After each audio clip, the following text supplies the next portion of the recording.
Bismillahirrahmanirrahim. Assalamualaikum warahmatullahi wabarakatuh.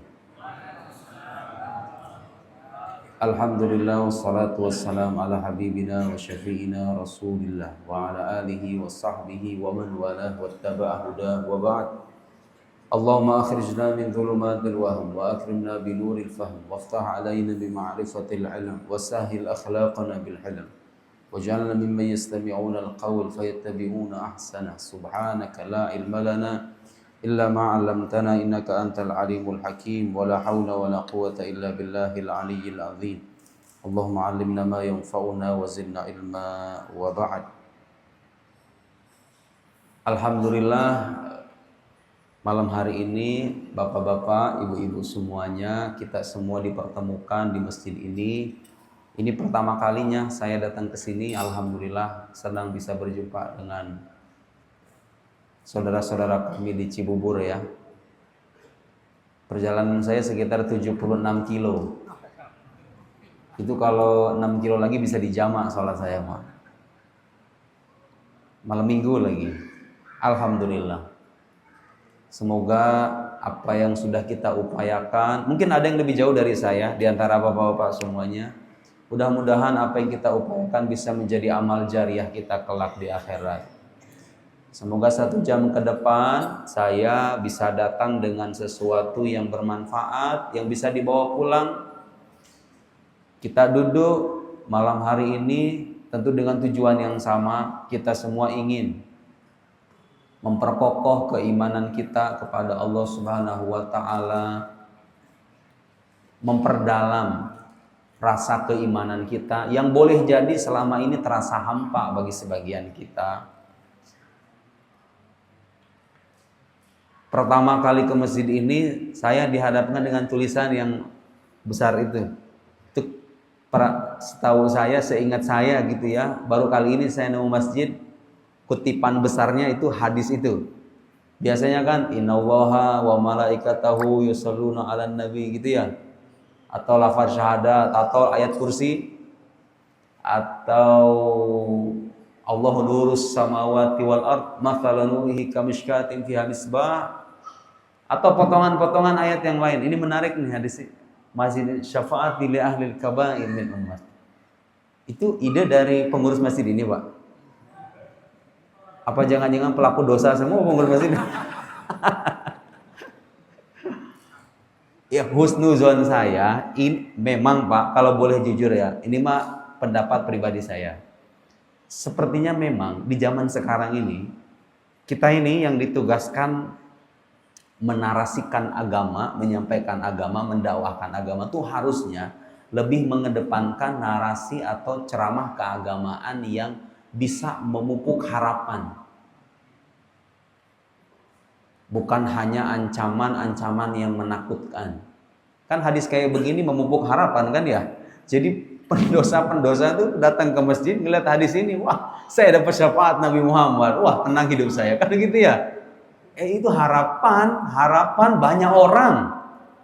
Emang dikira kita nggak merasa berdosa, semuanya kita merasa. Justru kalau bagi saya ada muslim merasa nggak berdosa, itu tanda ada yang salah dengan imannya. Beda loh Pak ya, merasa berdosa dengan benar-benar berdosa itu beda.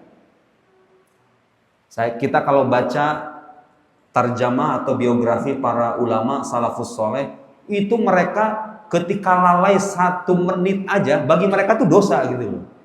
Padahal bukan dosa kan, tapi ada rasa gitu loh. Rasa bahwa saya ini lalai, saya ini berdosa. Ngomong-ngomong Bapak kalau baca Quran, nah ini penting Pak, baca Quran kalau dibaca terjemahan harfiahnya, ada ayat-ayat yang bunyi harfiahnya seolah-olah Nabi itu berdosa. Ya kan? Rabbana zalamna anfusana wa illam taghfir lana wa tarhamna lanakunanna minal khasirin wa 'asa Adamu rabbahu faghawa. Adam bermaksiat kepada Tuhannya. Disebutkan tuh. Kemudian Nabi Musa alaihissalam yang dikisahkan dalam Al-Qur'an, yang ketika ada 2 orang bertengkar, satu dari Bani Israel, satu dari kalangannya Fir'aun, kemudian Nabi Musa menolak, fawakazahu Musa faqadha alaihi. Dipukul sama Nabi Musa sampai mati. Itu ayat-ayat semacam itu tidak bisa kita pahami bahwa Nabi itu berdosa beneran. Enggak. Jadi kalau nemu Pak ayat di Quran, kok Nabi kok mengaku sebagai orang zolim, misalnya begitu ya, itu bukan berarti nabinya zolim beneran, tapi itu adalah ekspresi kerendahan hati di hadapan Allah. Nabi itu punya kedudukan istimewa gitu loh, sehingga apa yang menurut kita normal bagi Nabi itu bisa jadi dosa. Bukan dosa beneran, sebut Nabi itu nggak ada yang berdosa. Nabi itu maksum, terjaga dari dosa. Kalau nemu ungkapan-ungkapan di Quran seolah-olah Nabi itu berdosa, itu bukan dosa sungguhan. Itu hanya bagian dari ekspresi kerendah hatian. Jadi Allah ngajari kita sebetulnya. Begitulah seharusnya kita jadi seorang hamba. Itu akidah dasar Pak. Dalam akidah Ahlussunnah wal Jamaah, para anbiya ma'sumun anis shaghair wal kabair. Para nabi itu terjaga dari dosa, baik kecil maupun besar. Tapi kalau baca Quran, nemu tuh ayat-ayat semacam itu. Seolah-olah kok Nabi mengaku sebagai pelaku kezaliman, kok Nabi mengaku sebagai pembunuh misalnya. Padahal nggak membunuh beneran. Nabi Musa yang dikisahkan fawakazahu Musa faqadha alaih. Nabi Musa yang dikisahkan menjorokkan tangannya ke salah seorang pengikut Fir'aun itu bukan membunuh secara sengaja, itu kayak nyenggol begini, itu nggak sengaja. Emang dasar ajalnya udah sampai gitu kan, dia mati. Bukan Nabi Musa membunuh. Tapi Bapak coba lihat doanya Nabi Musa, bagaimana mengekspresikan dirinya di hadapan Tuhannya sebagai orang yang zalim. Padahal mah nggak zalim. Nah, itu harus kita pahami ya. Kalau nemu ayat-ayat semacam itu di Quran, tidak boleh kita pahami bahwa Nabi itu berdosa sungguhan. Sama kayak ginilah Pak. Bapak kalau ngelihat saya datang ke sini pakai celana pendek, kira-kira komentar Bapak gimana itu? Ustadz gue pakai celana pendek. Padahal banyak orang jogging kalau hari Minggu pakai celana pendek, Bapak nggak komentar kan? Tahu nggak kenapa? Kenapa Bapak kalau misalnya saya yang pakai celana pendek, Bapak komentar semuanya? Ya, karena Anda Ustadz. Ustadz secara sosial kebetulan dipandang lebih punya kedudukan ketimbang orang biasa. Kan gitu. Makanya standarnya naik gitu loh. Nah, Nabi itu begitu. Bukan berarti Nabi kayak Ustadz. Maksud saya, Nabi itu punya standar tinggi. Sehingga sesuatu yang terlihat ringan pun, kesalahan ringan pun, dua tanda kutip ya, kesalahan ringan pun, itu dianggapnya sebagai dosa padahal bukan dosa. Bisa dipahami Pak ya? Tapi ala kulihal, hadis atau narasi semacam ini memang penting diketengahkan kepada generasi-generasi sekarang supaya apa? Supaya orang punya harapan untuk kembali kepada Tuhannya. Di saat kita menjumpai sebagian narasi keagamaan yang cenderung mengedepankan ancaman, mengedepankan agama yang seolah-olah agama itu isinya hanya halal dan haram. Bahkan cenderung banyak haramnya. Yang ini nggak boleh, itu nggak boleh, ini nggak boleh, ini nggak boleh. Terus yang boleh yang mana? Kan ada orang-orang yang saking seriusnya gitu ya memfatwakan hukum-hukum agama sehingga orang punya kesan berat jadi orang beragama. Mending gak usah beragama sekalian. Kan gitu. Bahaya Pak. Tapi kalau kita kedepankan narasi semacam ini, kita bisa memupuk harapan tinggi di hadapan untuk mereka yang ingin kembali kepada Allah Subhanahu wa taala. Bapak Ibu sekalian, ada satu hal, mungkin beberapa hal ya, yang penting sekali untuk kita renungkan bersama dan kita jadikan bekal. Saya Bapak Ibu selama mungkin beberapa bulan belakangan ini cukup aktif di media sosial, aktif berdakwah ke berbagai tempat, kampus, seminar, masjid dan semacamnya.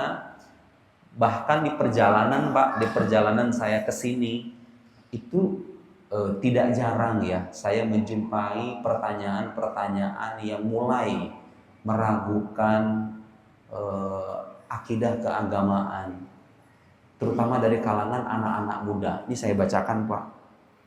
Ini real. Saya ngalamin ini. Kadang-kadang ada yang lewat chat gitu, ada yang lewat Instagram, macam-macam lah. Miris. Ini ibunya yang nanya. Padahal kadang-kadang, mohon maaf, pertanyaan-pertanyaan yang diajukan itu pertanyaan-pertanyaan gampang. Kalau orang tuanya belajar, harusnya bisa jawab gitu. Orang tuanya kayak merasa cemas gitu. Terakhir saya ditelepon sama salah seorang public figure terkenal di Indonesia. Nelpon saya sore-sore. Kang, saya pengen nelpon. Iya, ayo itu. Mau ngomongin apa? Ngomongin anaknya. Sama dia juga merasakan kecemasan sama anaknya karena punya pergaulan di Jakarta. Ya, sekarang udah aneh-aneh Pak ya, anak-anak remaja itu hidup-hidupnya macam-macam. Dari mulai gaya bicara aja, gaya bicara anak zaman sekarang itu yang dikit-dikit mau bahasa hewan gitu loh. Kayak budaya toksik itu kayak dinormalisasi. Itu hanya satu variabel dari sekian banyak kerusakan kehidupan mereka itu. Dari mulai tutur kata, cara berinteraksi, cara berpikir. Yang paling mengkhawatirkan adalah tentunya keimanan mereka sendiri yang mulai pelan-pelan tergerus oleh media sosial. Ditelepon lama itu ngobrol. Khawatir sama anaknya. Saya minta dipanggil ke rumahnya. Udah kayak dokter Pak. Ustadz udah kayak dokter sekarang. Ngobatin anak-anak yang mulai ragu sama Tuhannya. Dulu pernah saya ada sekelompok anak muda, ada kali 7 orang gitu. Itu mereka udah mulai ragu, udah mulai goncang imannya. Saya pengen datang Ustadz, Ustadz pengen ngobrol diskusi. Aduh kata saya waktunya kurang pas, lewat Zoom aja. Sekarang kan udah ada fasilitas Zoom gitu ya. Nah terakhir ini di perjalanan nih saya nemu, astagfirullahaladzim. Itulah zaman sekarang Pak ya, dimana orang itu beragama hanya mementingkan ritual, seremoni, acara-acara, tapi kadang ilmunya nggak ada. Kita ini termasuk umat Islam yang serius dalam urusan seremonial, tapi sepertinya kurang serius dalam memupuk wawasan intelektual. Betul nggak Pak? Betul. Itu fakta. Di Barat, di Eropa, orang tuh gak serius beragama.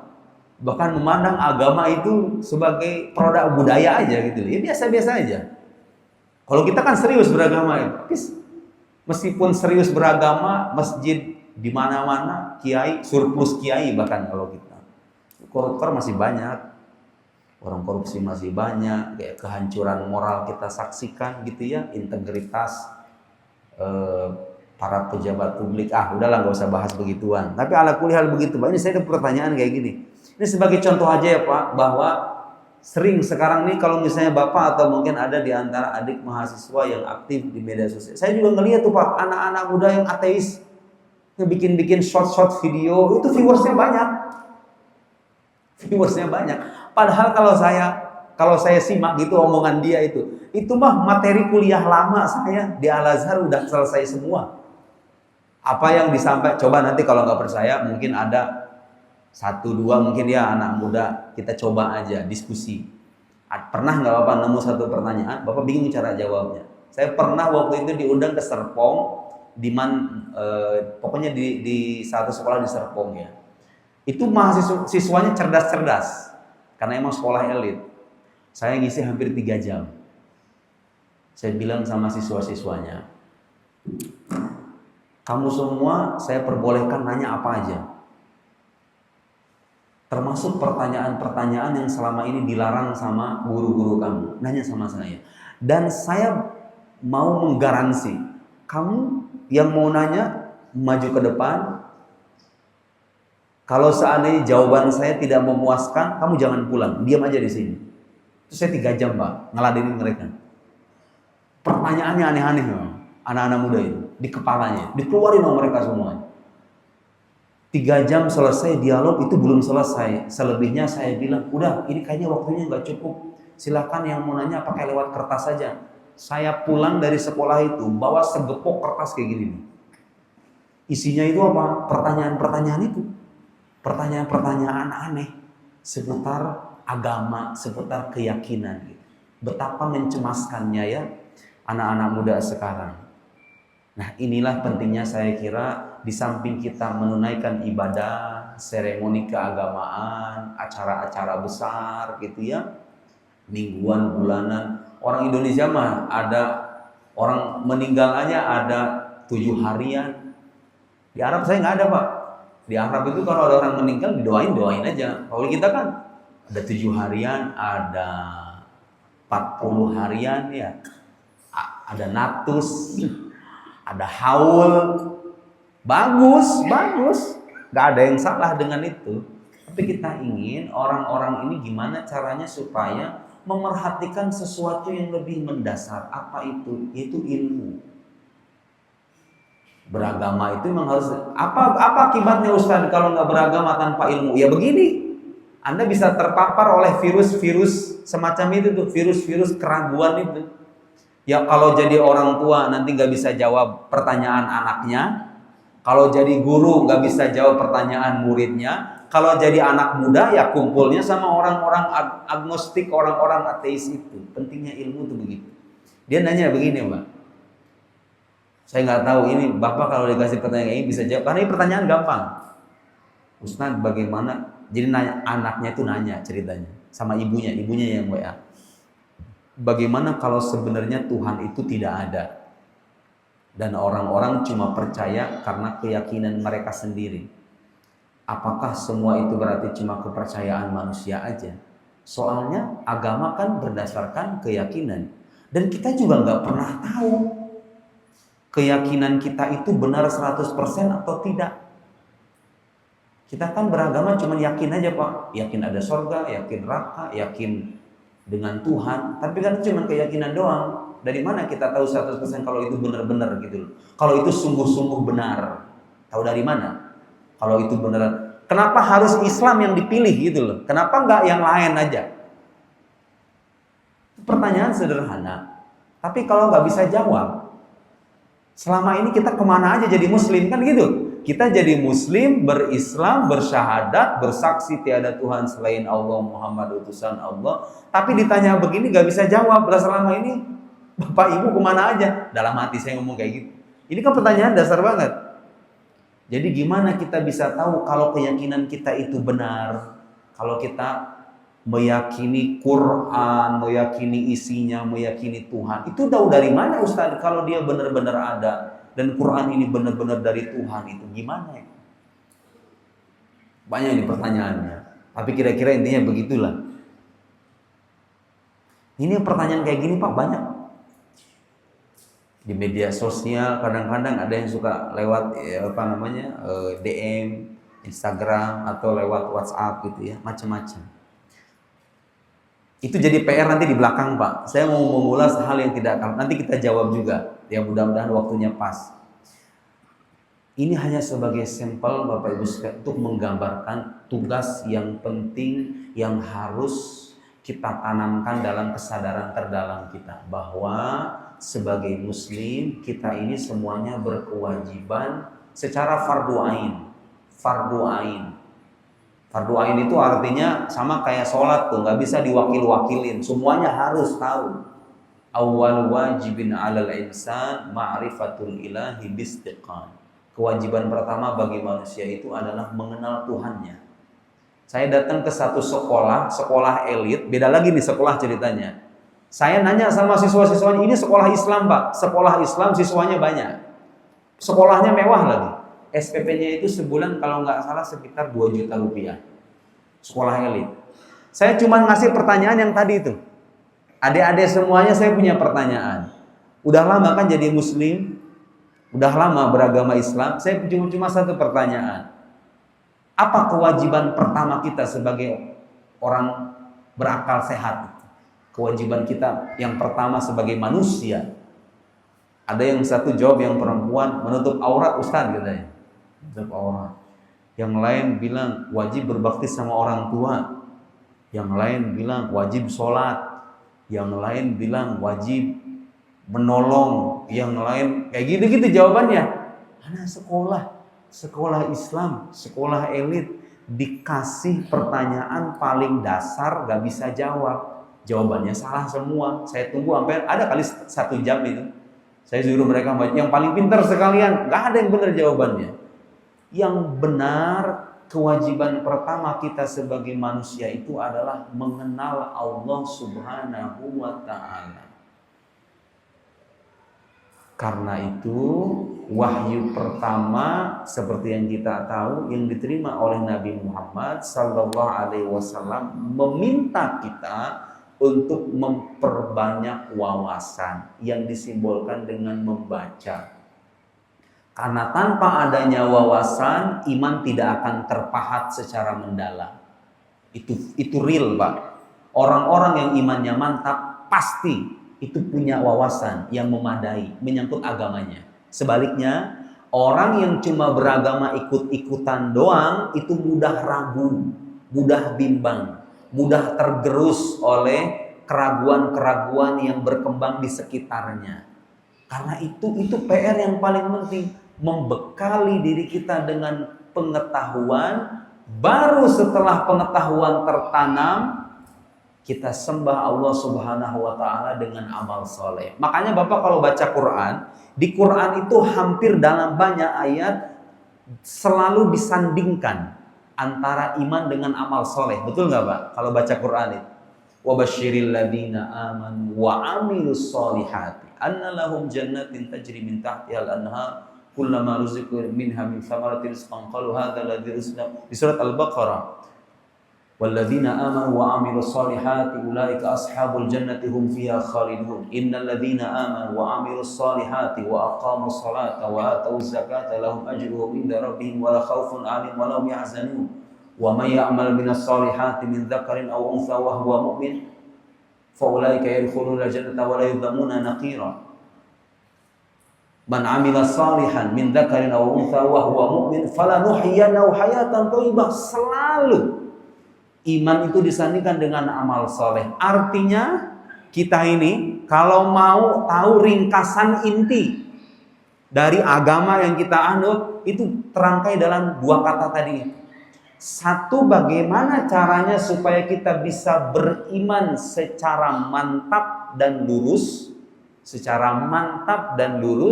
Yang kedua, bagaimana caranya supaya iman yang tertanam dalam hati itu mengejawantah dalam bentuk perbuatan amal soleh. Itu aja inti beragama itu kan. Nah, kalau kita hanya memerhatikan yang kedua, hanya memerhatikan sholat, memerhatikan bakti sosial, hanya memerhatikan seremoni-seremoni keagamaan, imannya nggak diperhatikan, itu agamanya pincang. Kenapa begitu Ustadz? Soalnya itu fondasi. Kalau itunya hilang, amal solehnya jadi sia-sia. Makanya kewajiban yang pertama itu mempelajari ilmu yang bisa membuat kita kenal siapa Tuhan yang kita sembah itu. Itulah namanya ilmu akidah. Jadi yang paling pokok dalam Islam itu adalah keyakinan yang dibahas secara panjang lebar dalam ilmu akidah itu. Cukup? Enggak. Iman doang enggak cukup. Banyak orang beriman tapi korupsi. Banyak orang beriman tapi suka menzolimi orang lain. Banyak orang beriman tapi suka mencaci maki. Banyak orang beriman tapi perbuatan dan perilakunya jauh dari tuntunan keimanan. Gimana itu? Karena iman saja tidak cukup, maka agama datang dengan ajaran-ajaran lain yang menuntun kita gimana seharusnya kita beramal soleh itu. Ya kan? Datanglah tuntunan syariat mengatur tata cara kita sholat, tata cara kita beribadah dan bermuamalah. Ya, ada tradisi menikah, bercerai, hutang piutang, gadai menggadai, diatur tuh semuanya. Interaksi kita sesama manusia dengan sesama muslim, sesama non muslim, sebagai warga negara, diatur semuanya. Supaya apa? Supaya amal soleh kita tertunaikan secara maksimal dan benar. Karena iman saja tidak cukup. Masa mengaku percaya Tuhan kemudian selesai begitu? Enggak, harus dibuktikan. Harus dibuktikan dengan amal soleh. Datang tuntunan agama yang kedua, namanya syariat, Pak. Jadi setelah iman tertanam secara mantap dalam hati bahwa Allah ada, Muhammad adalah Nabi, Al-Quran adalah kalamnya, ada surga neraka. Setelah itu kita pelajari dan tertanam secara mendalam. PR selanjutnya, gimana caranya supaya saya bisa sholat dengan baik. Ada orang-orang, mohon maaf, ini bener, ini memang nyata Pak. Ada orang-orang yang kalau ngomong di forum-forum di luar, ngomongnya serius-serius, ngomongnya udah bicara Indonesia, tentang krisis, tentang dunia, tapi dia tata cara wudhu aja masih salah. Ada kan payah orang-orang kayak gitu, sholat aja bacaannya belum bener, Fatihah aja masih belepotan, udah ngomongin masalah serius. Apa? Saya kadang ngeliat apa yang bisa diharapkan dari orang yang dia sendiri nggak bisa memperbaiki dirinya. Dia nggak bisa memperbaiki dirinya, gimana bisa memperbaiki orang lain gitu loh. Gimana memperbaiki negara? Saya ingin menyumbangkan ide untuk negara. Kenapa Anda tidak terpikir menyumbangkan ide untuk diri Anda sendiri supaya Anda lebih baik dulu? Soalnya kalau Anda membaik, keluarga Anda membaik, anak Anda dididik, istri Anda dinafkahi, masyarakat yang dibentuk dari keluarga yang baik pasti baik. Betul nggak Pak omongan saya? Iya. Sekarang kadang-kadang orang logikanya dibalik tuh. Ngomongin yang serius-serius, sementara yang dasar-dasar aja dia nggak mempelajari. Beberapa kali Pak saya sholat di rest area, di masjid, diimamin sama bapak-bapak, Fatihahnya belepotan.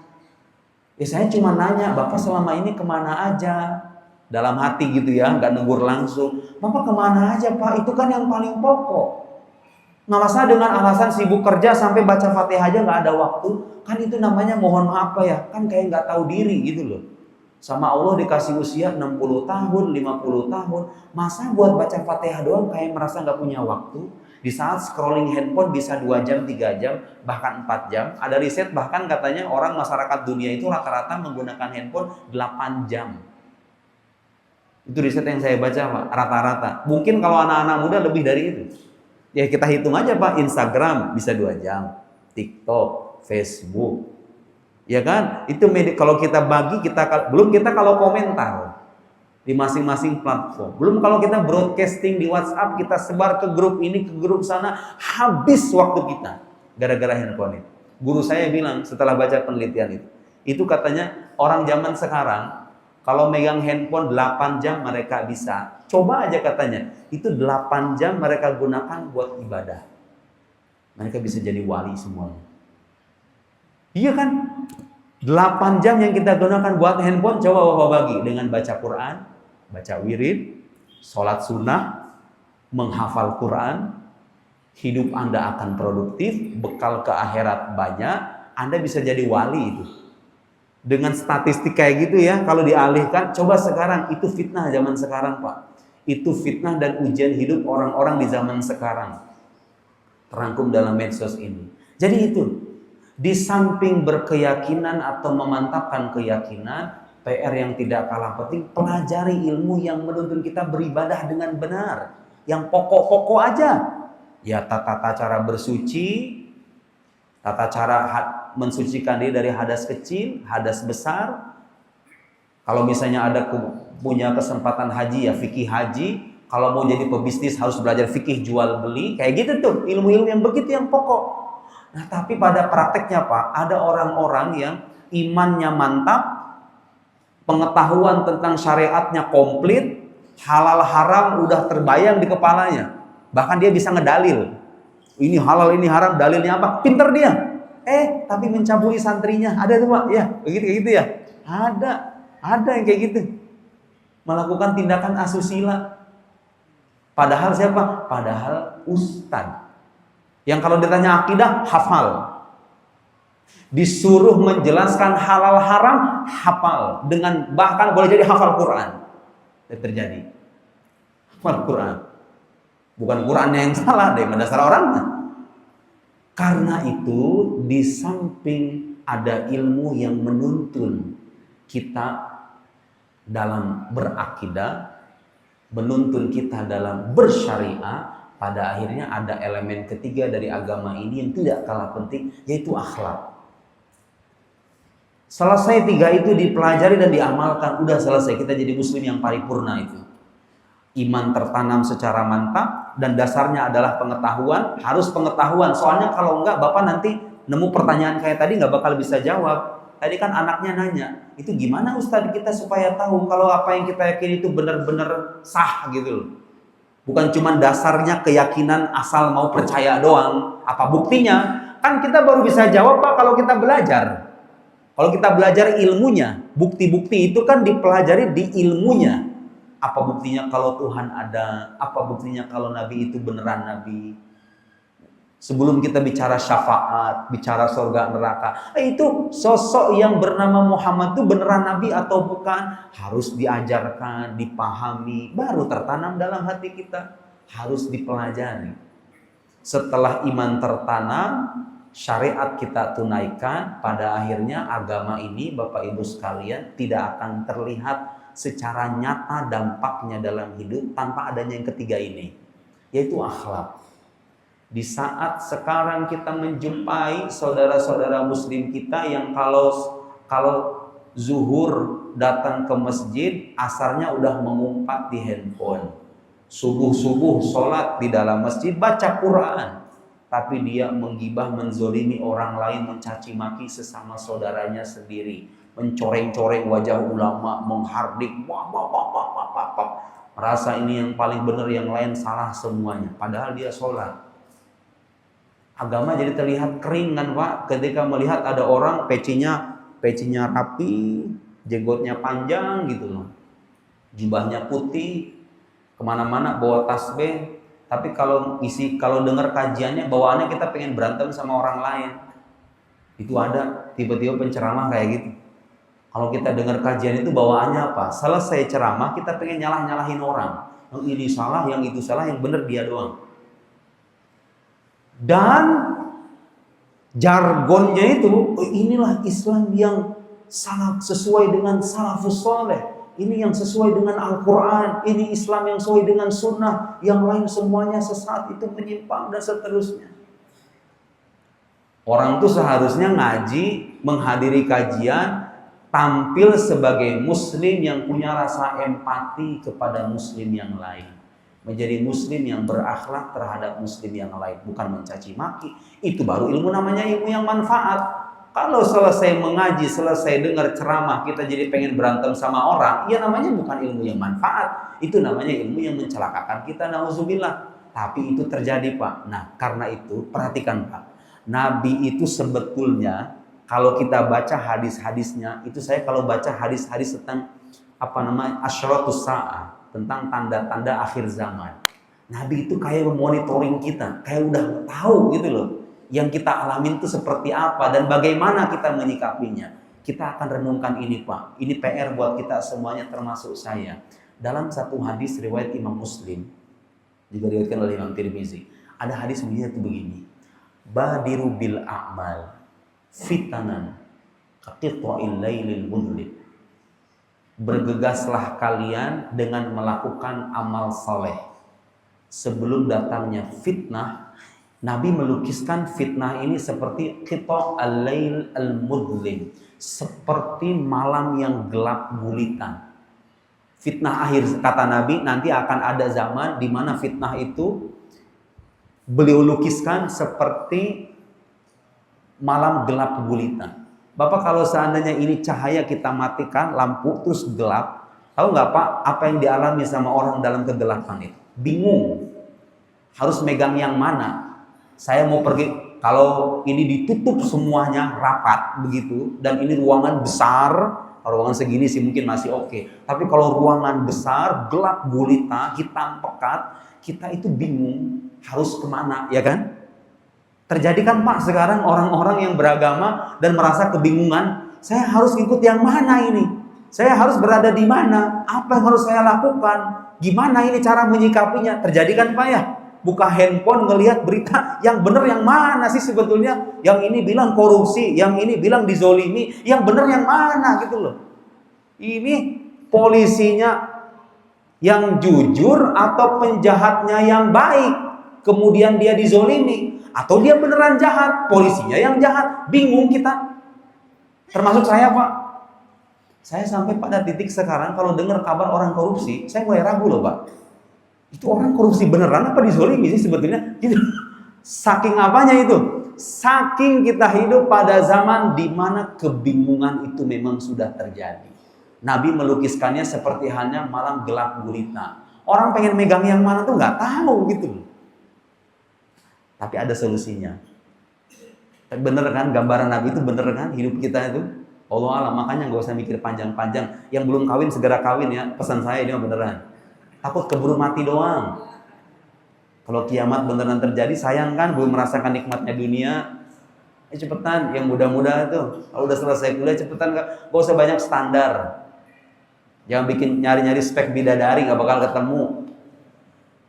Ya emang niatnya manusia, Anda sebagai manusia akan berjodoh dengan manusia yang sama-sama punya aib dan kekurangan. Kita kalau nginget-nginget begini Pak, udahlah, pada akhirnya itu akan, kalau kita hayati dengan benar, memotivasi kita untuk beramal soleh. Harus memperbanyak amal soleh. Nabi memulai hadis ini dengan ungkapan apa? Badiru bil a'mal. Bergegaslah kalian melakukan amal soleh. Sekarang Pak, kalau kita buka handphone itu berita, ada kabar perang, ada kabar korupsi, ada gosip artis yang ini. Aduh, macam-macam itu. Nabi ngasih nasihat, bergegaslah untuk beramal soleh. Tugas kita itu beramal, bukan sibuk memikirkan apa yang terjadi di luar sana. Udah gak usah pikirin. Waktu kita bisa dan punya tugas untuk ubah sesuai dengan kemampuan. Kalau nggak bisa dan bukan otoritasnya, diem aja udah. Kalau emang bukan ahlinya, gak punya wewenang, kalau ada kemungkaran, kita ingkari dengan hati kita. Kalau bisa kita kasih nasihat, kita kasih nasihat seperlunya. Selebihnya fokus Pak, beramal soleh buat kita sendiri. Ini Islam yang begini bukan mengajari sikap apatis atau egois ya, mementingkan diri sendiri, bukan. Maksudnya bukan itu. Maksudnya adalah pertama-tama perhatikan kepentingan dan kebutuhan Anda dulu. Sebelum ngurusi orang lain, jangan dibalik. Nah orang zaman sekarang ada yang dibalik tuh, sibuk ngurusin orang, dia sendiri tuh nggak diurus gitu loh. Bener nggak Pak? Itu bener. Nabi nggak pengen begitu. Nabi pengennya apa? Kita ini fokus dengan tugas dan kewajiban kita pertama-tama ya. Baru kalau itu sudah kita tunaikan, anak sudah kita urus, istri kita nafkahi. Kalau istrinya satu, ya satu. Kalau istrinya banyak, ya siap-siap dengan beban yang banyak. Keluarga sudah diurus, baru setelah itu kita beralih ke dunia yang lain. Ngomentari orang, ngomentari yang salah, mengoreksi yang salah, meluruskan yang bengkok, menyampaikan yang benar. Setelah apa? Sholat kita tunaikan. Jangan kemudian bicara masalah Indonesia, Anda sendiri nggak kenal sama Tuhan Anda, nggak pernah melaksanakan sholat. Salah. Sibuk memikirkan orang lain, diri sendiri nggak dipikirkan. Itu terjadi Pak. Saking apanya itu? Saking orang bingungnya. Harus ngapain gitu. Terus kadang-kadang tuh ngelihat media sosial berita perang, Pak Ustadz ini kita harus gimana ini kalau ada perang? Nah gak gimana-gimana Pak. Kalau perang terjadi kita harus nanti mati semuanya. Mati tinggal mati, mau gimana lagi? Betul nggak Pak? Kita kan nggak pernah tahu. Tapi kan kita harus memikirkan. Betul Pak, harus kita pikirkan. Tapi pikirkan seperlunya. Hidup kita yang sesungguhnya itu bukan di sini. Hidup kita, Allah itu nggak menciptakan kita buat kita di sini Pak. Dunia kita yang asli itu bukan di sini. Ini cuma persinggahan doang. Ajari nih sama anak-anak kita bahwa apa yang kita nikmati, apa yang kita diami sekarang, ini hanya persinggahan. Allah Subhanahu wa Ta'ala tidak menghendaki dunia kita yang sekarang sebagai tempat yang sesungguhnya, pemberian balasan yang sesungguhnya untuk kita nanti di sana. Karena itu orang beriman gak akan punya rasa pesimis dan ketakutan berlebihan menghadapi fenomena apapun. Karena dia tahu lah dunia ini pada akhirnya akan hilang juga. Kita semuanya akan kembali. Tugas kita ngapain? Ya beramal saleh, perbanyak amal saleh. Yang bekerja tetap bekerja, yang mengurus anak, yang punya tugas berbisnis, lakukan semua itu sebagai bentuk amal soleh. Yang punya tugas sekolah, yang kuliah, nggak usah banyak-banyak demo gitu loh. Ya waktunya kuliah, fokus belajar, tugas kita cuman itu. Kalau kita punya kemampuan untuk mengubah keadaan, lakukan apa yang kita mampu, selebihnya fokus dengan apa yang menjadi tanggung jawab kita sendiri. Jadi Nabi menggambarkan fitnah akhir zaman itu seperti halnya gelap malam gulita. Saking orang itu bingung melihat kenyataan hidup, mana yang harus dia pegang. Ustadz ini ngomong begini, Ustadz itu ngomong begitu. Yang mana yang harus saya ikuti? Islam sendiri. Kalau ada orang yang masuk Islam, nanya tuh orang, Islam yang mana katanya? Islamnya NU, Muhammadiyah, Persis, Al-Wasliyah, Sunni, Syiah, Salafi atau yang mana? Seolah-olah Islam itu banyak. Padahal yang banyak bukan Islamnya Pak. Islamnya satu. Akidahnya sama. Rukun Islamnya juga sama.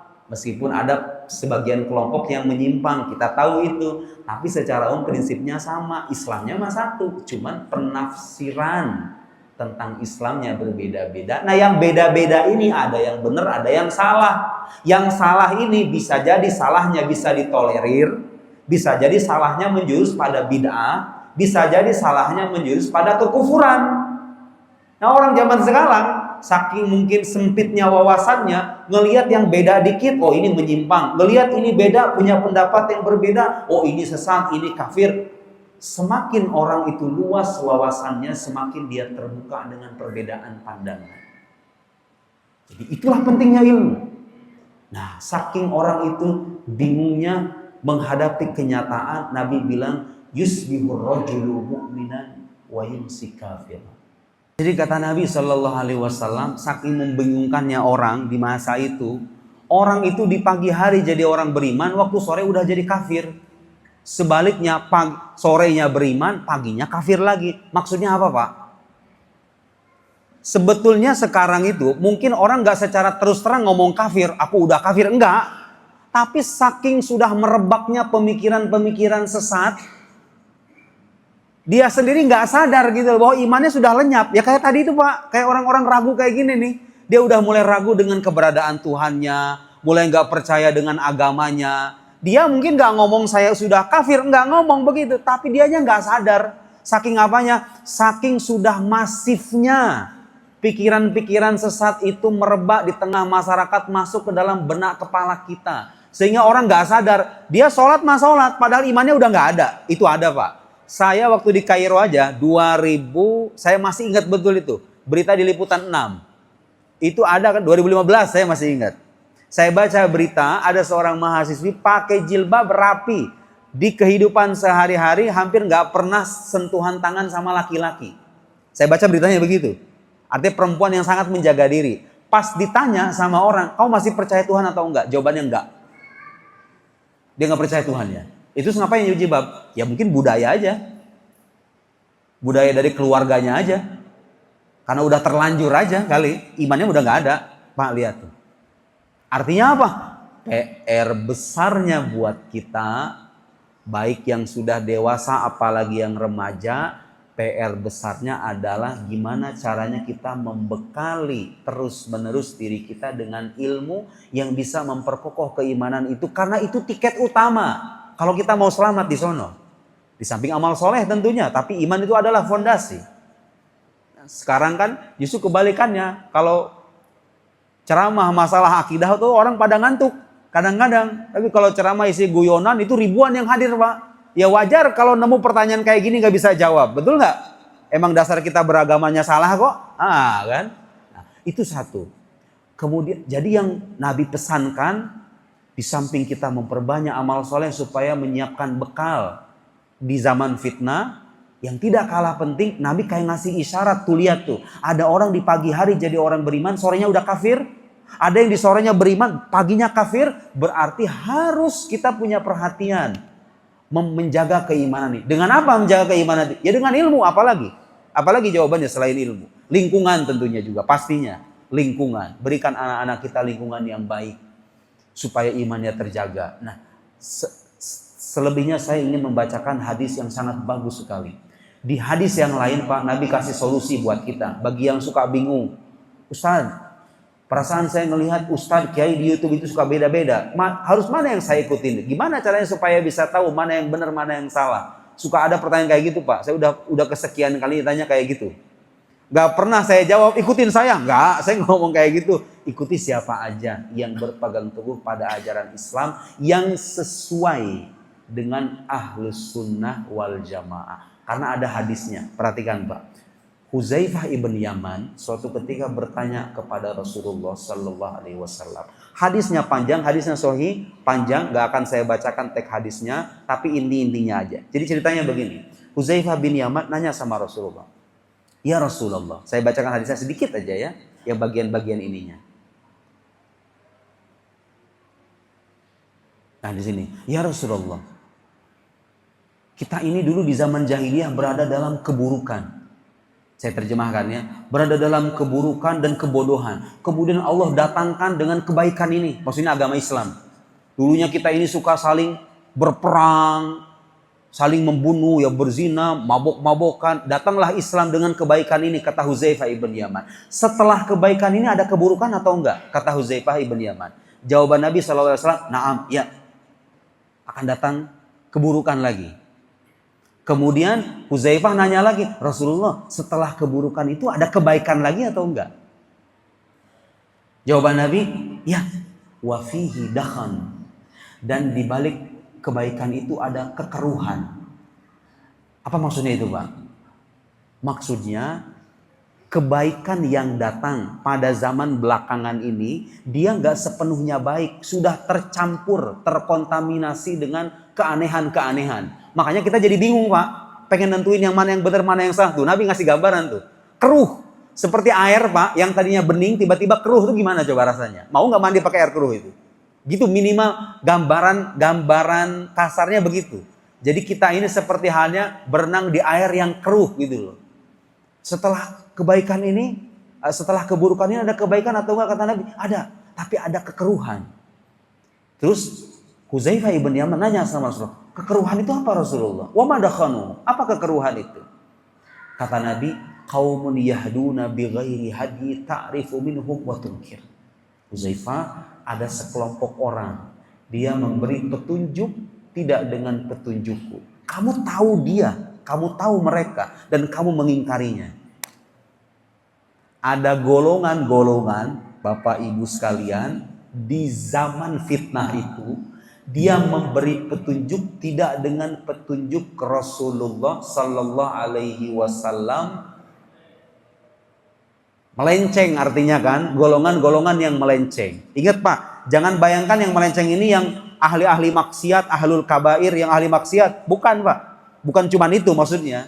Yang disebut oleh Nabi, mereka yang memberi petunjuk tidak dengan petunjukku, kamu tahu dia, kamu tahu mereka Huzaifah, dan kamu mengingkarinya. Saya pengen ngasih gambaran aja Pak. Ada golongan-golongan di antara saudara-saudara kita. Itu kalau ngomong, paling fasih kalau bicara sunnah, bicara hadis, bicara Quran. Seolah-olah dia paling paham Quran, paling paham sunnah. Tapi isi nyesat-nyesatin orang. Orang Islam yang beda sama dia. Itu dianggapnya udah menyimpang dari ajaran Nabi. Ini menyimpang, ini sesat, ini kafir. Ini ajaran yang paling otentik nih. Ada yang kayak gitu kan Pak ya? Itu ngomong seolah-olah pakai hadis Nabi. Padahal menyesatkan umat Nabi Muhammad Sallallahu Alaihi Wasallam. Itu tuh, hindari kelompok kayak gitu tuh. Yang suka ngajak berantem orang Islam. Yang diikuti itu ajaran yang bisa menjadi payung untuk umat Islam yang banyak. Saya di Al-Azhar diajarkan dengan ajaran Islam yang kayak gitu tuh. Mau itu orang Sunni kah, mau orang Salafi, mau orang Syiah, mau orang manapun. Selama syahadatnya sama, kiblatnya sama, rukun imannya sama, walaupun dia sesat dan beda pendapat, gak dikafirkan. Sekarang muncul Pak orang-orang yang ngomong dari lisannya seolah-olah fasih bicara hadis, fasih mengutip ayat Al-Quran, tapi dalamannya isinya itu merusak persatuan umat Nabi Muhammad Sallallahu Alaihi Wasallam. Kalau kita meluruskan pikiran mereka, dibilangnya kita yang merusak umat Islam. Coba itu bayangin, ada kan kelompok kayak gitu? Ajarkan anak kita untuk tidak bersikap demikian. Islam yang benar harusnya bisa menjadi tenda bersama orang-orang beriman. Yang beda-beda pendapat ini kalau emang salah ya diluruskan aja, nggak usah dicaci maki gitu loh. Ada kan Pak ya kelompok-kelompok yang merasa dia doang tuh yang paling ikutin sahabat dan generasi salafus soleh, yang lain semuanya sesat semua. Itu golongan-golongan yang tidak memberi petunjuk sesuai dengan petunjuk Nabi Muhammad. Nabi Muhammad petunjuknya nggak begitu. Al-Quranul Karim kok kalau kita baca, terus Bapak lihat kehidupan orang Islam yang kayak gitu tuh jauh banget. La yaghtab ba'dukum ba'd. Di Quran itu kan ya ayyuhalladzina amanu ijtanibu katsiran minadh-dhann inna ba'dadh-dhanni ism wa la tajassasu wa la yaghtab ba'dukum ba'd. Ayuhibbu ahadukum ayakula lama akhi maitan fakarihtumu. Wahai orang-orang beriman, hindari sangkaan. Karena sebagian sangkaan itu adalah dosa. Betapa seringnya sekarang orang menghukumi saudara muslim yang lain dasarnya cuma sangkaan subjektif doang, bukan bukti. Orang ziarah kubur disangkanya nyembah kuburan, ya kan? Orang menyebut nama wali, ya Sidi Syekh Abdul Qadir, ya Sidna Al-Husain. Ngomong gitu doang, disangkanya nyembah wali. Suuzon. Qurannya bilang jangan suuzon. Jangan gampang mensirik-sirikan orang. Belum tentu maksudnya kayak begitu. Tapi sekarang banyak kan Pak ya, orang-orang yang gampang menghukumi itu.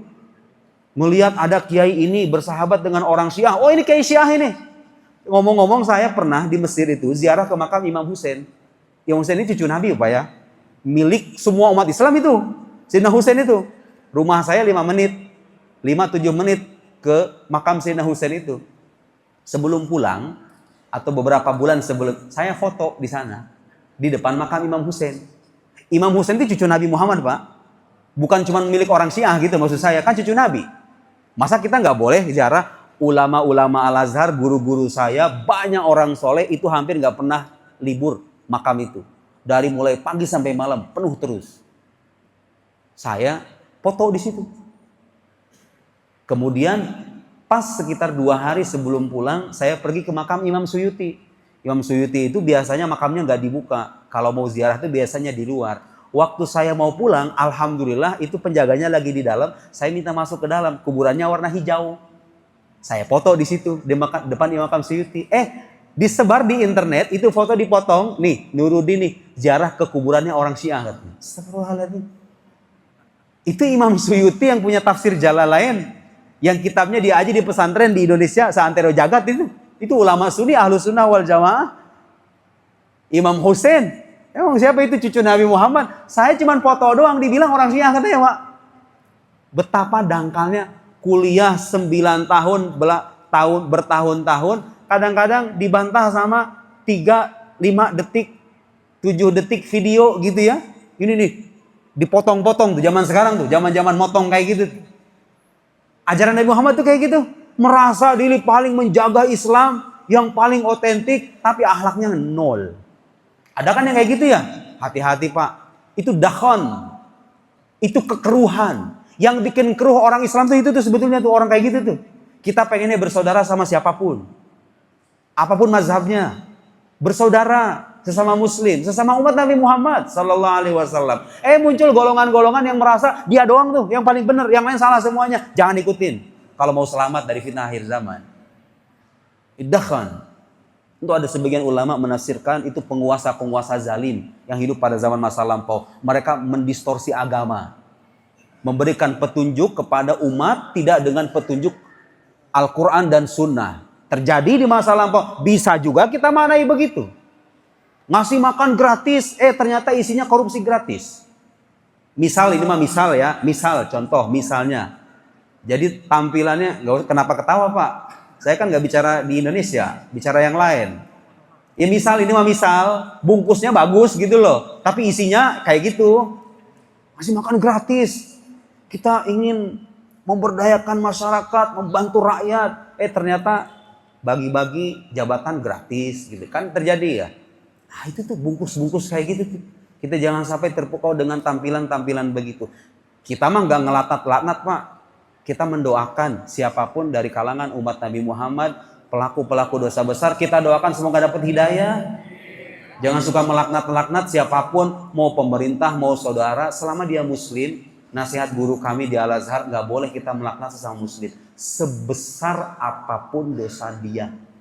Yang kita doakan semoga Allah memberi dia hidayah. Dituntun ke jalan yang benar. Itu jadi muslim yang benar. Enak kan Pak ya ajaran Islam yang kayak gini nih.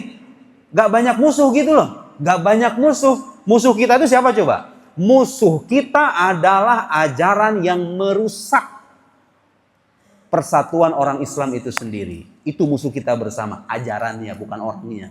Orangnya mah saudara kita, tetap gak boleh dikafir-kafirin. Itu yang diajarkan sama guru-guru kami di sana begitu Pak. Indahnya Islam seperti itu. Dakhan. Kemudian disebutkan kultu, kata Huzaifah, fahal ba'da dzalikal khair min syarr. Rasulullah, setelah datang kebaikan itu yang ada keruh-keruhnya itu, ada keburukan lagi atau enggak? Jawaban Nabi, na'am, iya, ada lagi. Siapa itu? Du'atun ala abwabi jahannam. Penyeru-penyeru di pintu neraka jahannam. Man ajabahum ilaiha qadhafuhu fiha. Siapa yang menjawab seruan mereka, mereka akan mencemplungkan ke dalamnya. Ada orang-orang Pak sekarang mah mohon maaf udah nggak malu-malu lagi. Udah nggak malu-malu lagi melakukan maksiat terang-terangan. Ngajak orang masuk neraka kan itu kan namanya ya. Hati-hati tuh Pak. Itu udah terjadi kan sekarang ya. Orang udah nggak malu lagi tuh. Namanya korupsi, namanya bagi-bagi jabatan. Bukan di sini tapi ya. Di sono di negara yang lain. Udah nggak malu lagi. Berzina udah nggak malu lagi sekarang mah. Mohon maaf Pak, ini mah saya sebagai gambaran aja. Saya pernah dapat cerita, ini real fakta. Saya ngisi sekolah di satu sekolah di Jakarta. Setelah saya ngisi sekolah, saya ceramah Isra Mi'raj waktu itu. Ada kali 1 jam, 2 jam. Itu pun ceramah saya udah kayak ngomong sendiri. Adabnya nggak ada itu anak-anak sekolah itu. Saya ngomong kayak gini aja. Mereka ada yang makan seblak, ada yang ngobrol, ada yang main handphone, ada yang ngobrol-ngobrol di pojokan sana. Kata saya dicuekin gini aja. Udah datang jauh-jauh ke Jakarta, tapi saya terima aja. Setelah saya ngisi, kepala sekolahnya cerita sama saya. Ustadz, mau tahu nggak fakta-fakta di sekolah kita? Oh saya mau. Pengen tahu perkembangan anak-anak remaja di luar kayak gimana? Dia bilang, Allahu Akbar. Astagfirullahaladzim. Itu anak-anak remaja di sana itu namanya hamil di luar nikah. Itu udah berkali-kali kasus di sekolah itu orang hamil di luar nikah dan gak bisa dikeluarin. Karena ada kebijakan di mana sekolah tidak boleh mengeluarkan siswa secara sembarangan. Solusi akhirnya katanya mengundurkan diri. Yang membuat saya geleng-geleng kepala itu apa Pak? Ada siswa SMP, kelas 3 SMP. Apa itu? Dosa kemaksiatannya itu. Dia jadi mucikari. Kelas 3 SMP dia memperdagangkan teman-teman sekolahnya. Dan kayak nggak punya rasa malu lagi gitu. Itu kan namanya menyeru ke neraka tanpa ada rasa malu kan? Yang menjawab seruan mereka kata Nabi, cemplungin ke neraka. Jangan ikuti siapapun orang-orang walaupun membungkus dengan bungkus agama, selama isinya jelek tinggalkan. Kalau kita mau selamat dari fitnah akhir zaman. Itu zaman sekarang Pak, orang udah nggak malu lagi tuh namanya maksiat itu. Dulu mah orang sembunyi-sembunyi ya, sekarang mah terang-terangan nih, gara-gara ada ini nih. Saya tentunya pernah muda dan tahu betul kehidupan anak muda di zaman kita, apalagi zaman Bapak. Saya dulu Pak jarang banget ngedengar anak-anak muda ngomong toksik dengan kosakata kayak sekarang itu tuh. Ngomong aja saya mau mencontohkan aja saya malu gitu loh, apalagi ngomong sendiri kan. Gak perlu saya contohin kan Pak. Ngebahas anak-anak muda sekarang itu, pergi ke kopi shop, mau beli kopi, ngelihat anak-anak muda, yang cewek-cewek yang ngerokokan udah banyak cewek-cewek itu sekarang. Sambil selonjoran kakinya, terus ngomong tuh setiap detik ada hewan kebun binatang tuh dia sebut. Iya serius. Kayak menormalisasi gitu loh. Film-film pun sekarang kayak gitu Pak. Kayak menormalisasi omongan-omongan jorok itu. Kemaluan-kemaluan. Yang dulu kita ngomongnya itu malu. Sekarang itu orang ngomong biasa aja. Bicara kemaluan. Bicara kemaluan. Namanya aja kemaluan. Kita orang Indonesia nyebutnya kemaluan. Saking malunya kita ngomongin bahasa itu tuh. Sama orang zaman sekarang, anak zaman sekarang. Enteng banget ngomong kayak gitu. Bener gak Pak? Tuh. Zaman fitnah kayak sekarang itu. Nanti di akhir ada nasihat Nabi Sallallahu Alaihi Wasallam. Qultu ya Rasulullah sifhum lana. Rasulullah coba sifati untuk kita. Sebutkan ciri-ciri mereka. Nabi ngasih ciri-ciri. Hum min jildatina. Mereka itu bagian dari kita. Orang Islam juga sebetulnya. Yang menyeru kepada neraka jahanam itu. Jadi yang menyeru ke neraka jahanam itu gak cuma iblis. Gak cuma Dajjal. Gak cuma Donald Trump gitu loh. Orang Islam juga ada. Nabi yang bilang gitu. Makanya hati-hati Pak. Di lingkungan kita sendiri ada golongan-golongan yang sebetulnya dia menyeru umat manusia ke neraka jahanam. Dengan apa? Dengan bid'ah dan kesesatan pikirannya. Dengan kemaksiatannya. Dengan penyimpangannya. Dibungkus dengan macam-macam. Ya kan Pak ya? Itu. Mereka bagian dari kita kata Nabi. Wa yatakallamun bi alsinati. Mereka juga ngomong dengan bahasa kita. Yang ngomongnya Quran Sunnah juga. Ngomongnya itu. Tapi isinya kesesatan-kesesatan. Bagi orang awam yang gak tahu dasarnya, dia mengira itu yang benar. Ternyata itu yang sesat. Makanya penting kita belajar. supaya tahu mana yang benar, mana yang salah di antara golongan-golongan itu gitu ya.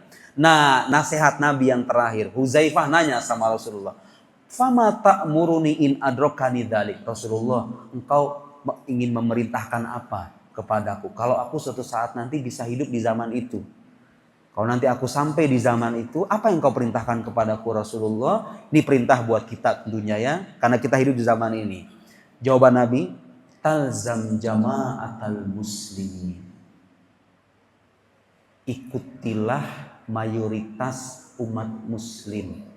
Jangan ikut aliran yang aneh-aneh, ide-ide yang aneh-aneh, pikiran-pikiran yang nyeleneh-nyeleneh, yang merasa. Jangan ikut golongan-golongan yang merasa kalau ke sorga itu kayak pengen sendirian doang sama kelompoknya. Jangan ikut yang kayak begitu. Ikuti mayoritas ulama muslim yang ahli ilmu kalau mau selamat. Mayoritas orang Indonesia Pak, kalau hari kelahiran Nabi Muhammad itu suka merayakan hari lahir beliau. Kalau nemu kelompok yang bilang ini sesat, ini kafir, jangan dengerin, cuekin aja. Terserah dia itu mah. Pergi ke Libanon, ke Suriah, ke Mesir, ke Indonesia, ke Malaysia. Rata-rata orang seneng merayakan hari lahirnya Muhammad itu. Kalau nemu orang gak suka sama begitu, berarti dia yang error itu kan. Gimana caranya? Ya kalau mau diluruskan, luruskan seperlunya. Kalau nggak mau, nggak punya waktu, biarin aja. Jangan ikuti minimal. Minimal kita nggak jadi bagian dari mereka. Ikuti mayoritas. Soalnya itu yang bikin kita selamat. Minimal kan kalau ada garansi di hadis lain. La tajtami ummati alal khata' au alal dalalah. Umatku itu tidak akan bersepakat menyangkut kesesatan, kata Nabi Muhammad. Jadi kalau ulama muslim sepakat, ijma ulama yang beneran ulama ya. Kalau ulama sudah sepakat, digaransi sama Nabi, itu pasti nggak sesat. Jadi kalau nemu pendapat yang aneh-aneh, nyeleneh-nyeleneh, baru kali ini saya dengar pendapat kayak gini, jangan dengerin. Termasuk saya Pak, kalau ngomong sesuatu yang menurut pendapat jumhur ulama salah, jangan ikutin. Enak kan beragama begitu? Jadi kalau nanya ikutin yang mana? Ikuti mayoritas ahli ilmu yang betul-betul paham kalau mau selamat di akhir zaman. Bagaimana sikap kita menyangkut ini? Tanya sama ahli ilmu, itu gimana kira-kira? Oh rata-rata orang sikapnya kayak gini, ikutin itu. Kecuali kalau Anda seorang mujtahid, otaknya cerdas, bisa memahami agama dengan baik, mau melahirkan kesimpulan sendiri, ya silahkan, nanti Anda tanggung jawab sendiri. Kan begitu? Berat.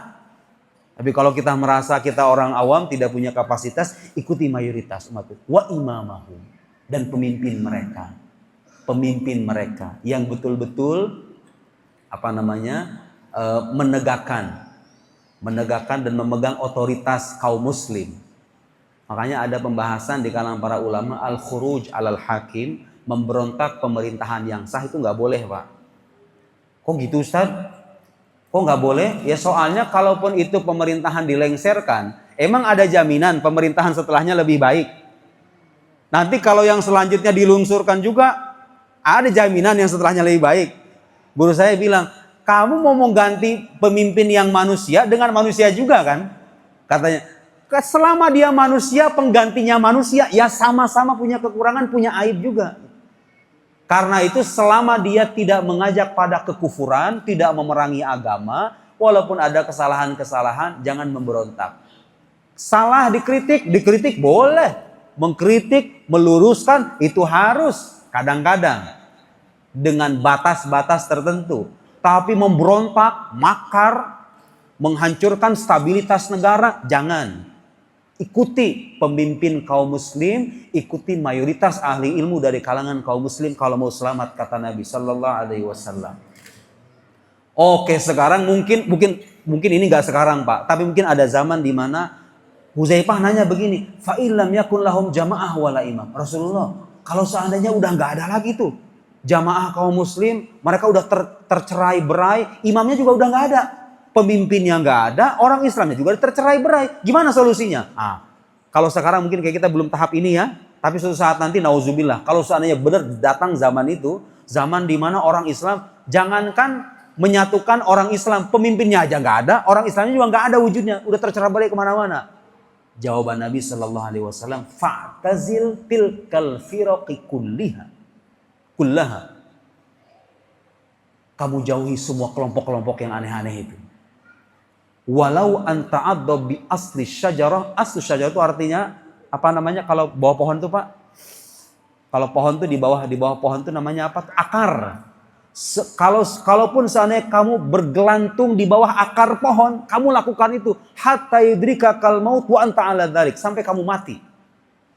Di zaman ketika betul-betul apa namanya semrawut begitu, imamnya udah nggak ada, orang Islamnya tercerai-berai, kamu hindari semua kelompok-kelompok itu. Menyendiri, kalau seandainya kamu bisa bergelantung di apa namanya akar pohon, kamu lakukan sampai kamu mati. Artinya apa? Kalau mau diterjemahkan dengan bahasa apa? Hindari apapun yang bisa menceburkan kamu ke dalam fitnah itu. Walaupun harus menyendiri dalam rumah. Walaupun harus sendirian di ruangan sampai kamu mati. Ini kayaknya masa dimana benar-benar di tingkat kesemrautan yang dahsyat gitu ya. Kalau sekarang sih kita masih banyak ini ulama-ulama, masih banyak orang-orang yang bisa kita dengar nasihatnya, omongannya. Tapi mungkin akan ada masa itu. Ulamanya udah pada hilang, udah pada meninggal. Orang Islam tercerai-berai, imamnya nggak ada. Gimana caranya? Hiduplah menyendiri. Jangan ikuti siapapun dan jangan coba-coba ceburkan diri kamu ke dalam apapun yang bisa menjatuhkan kamu ke dalam fitnah itu. Di zaman sekarang, Pak, yang paling relate itu apa coba? Nih, handphone ini nih, gadget ini nih. Kalau nemu konten-konten isinya pikiran-pikiran aneh, jangan suka searching, jangan suka mengakses. Jauhi konten-konten yang bisa memperburuk pikiran, memperburuk mental, memperburuk omongan. Ada kan Pak ya konten-konten anak muda yang isinya itu omongan-omongan toksik itu jauhin deh anak-anak muda tuh. Jauhin yang kayak gitu, ngapain kayak nggak ada waktu aja ngeliatin orang nongkrong ngomong toksik seharian. Apa itu? Jauhin yang kayak gitu. Itu yang relate untuk zaman sekarang. Jauhkan diri kita pada intinya dari hal-hal yang bisa menceburkan kita ke dalam fitnah akhir zaman itu supaya diri kita selamat. Selebihnya kita berpegang teguh kepada mayoritas kaum muslim, memperbanyak bekal diri kita dengan ilmu, memperbanyak amal soleh sebagai bekal kita kelak kembali kepada Allah Subhanahu wa taala. Saya kira demikian ya Bapak Ibu sekalian, mudah-mudahan malam hari ini apa yang sudah kami sajikan malam hari ini bisa menjadi ilmu yang bermanfaat untuk kita semuanya. Selebihnya kita berdoa mudah-mudahan Allah Subhanahu wa taala mengampuni semua dosa-dosa kita. Mudah-mudahan anak bapak, anak ibu semuanya dijaga oleh Allah Subhanahu wa taala. Mudah-mudahan kita semua sebagaimana berkumpul di masjid ini kelak Allah pertemukan kita di surga. Mudah-mudahan kita semua diakui sebagai umat Rasulullah sallallahu alaihi wasallam.